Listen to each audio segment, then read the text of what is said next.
Hi guys, welcome to my channel. My name is Shruti and I'm an acrylic artist.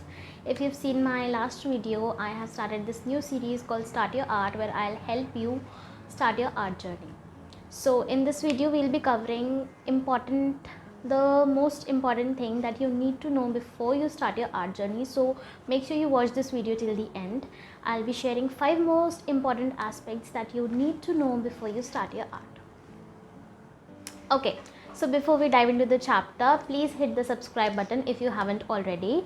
And also I wanted to let you know that I have started my one-on-one classes where I'll take you through the journey of art from start to finish. It is designed in a way that it can help if you're a beginner or you're already in your art journey. I list everything down in the description box below and you can check it out.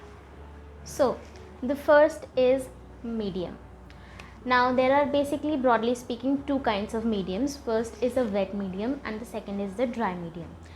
As the name suggests, wet medium uses water or oil to blend, and dry mediums does not require any kind of thing. So wet mediums may consist of your watercolors, acrylics, oil colors, whereas dry mediums consist of your oil pastels, crayons, pencil colors, pens and everything else. So you need to, if you haven't already decided what you want to pursue, given on your budget, your availability, resources and your likings, you can select what you want to pursue. So as kids, we have experimented with a lot of these things, especially watercolors and pencil colors. So you can just do a little brainstorming and or just go through the artworks that you like and decide what you want to pursue. Now that you've decided your medium, you need to decide second thing, that is surfaces. What surfaces are you going to work on? Now every medium requires a different kind of surface, especially wet mediums. If you're working with watercolors, you will need a special kind of paper if you want that flawless artwork.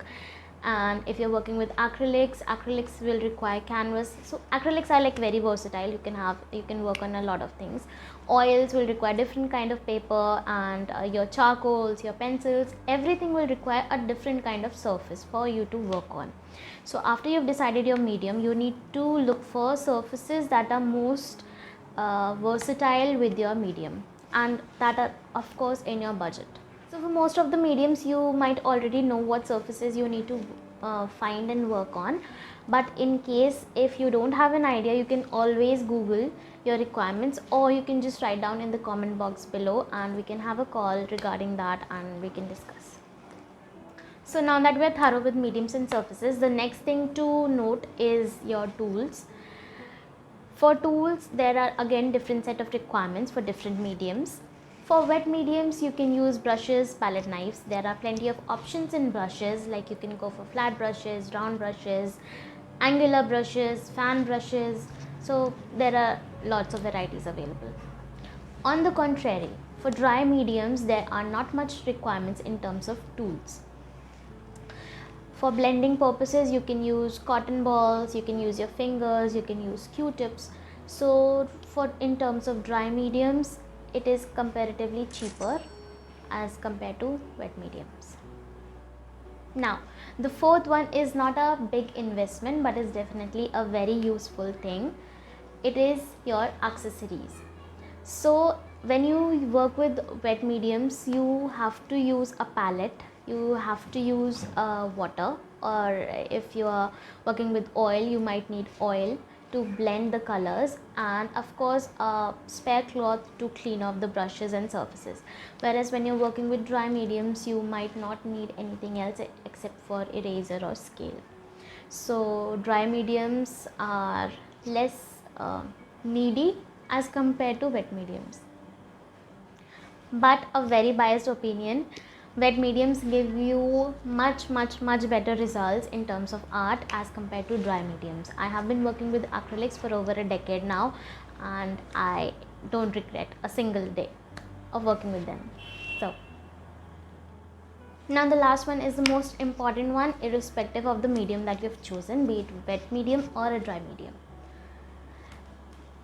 which is finishing. So you have to finish your artworks after you have done creating the masterpiece. Especially if you're looking to sell your art, you need to finish it and protect the colors very nicely.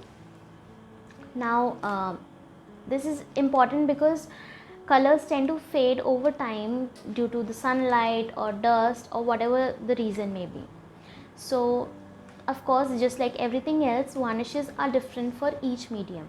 For acrylics, you can easily use any acrylic varnish, and for dry mediums, I used to use this in college. It says for pastel, charcoal and pencil. It's called a fixative. So this works like a spray. You have to spray the bottle. It has a nozzle just like a deodorant.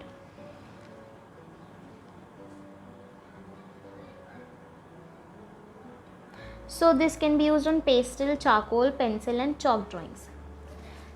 We used to use this in college, but I don't know if you have anything else for dry mediums. You can comment down below and you can help everyone.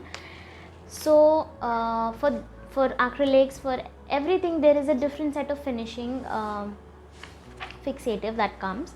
However, for watercolors, varnish is not at all recommended because varnish is also water based, and once you pour the varnish on the acrylic artwork, everything will be destroyed instantly.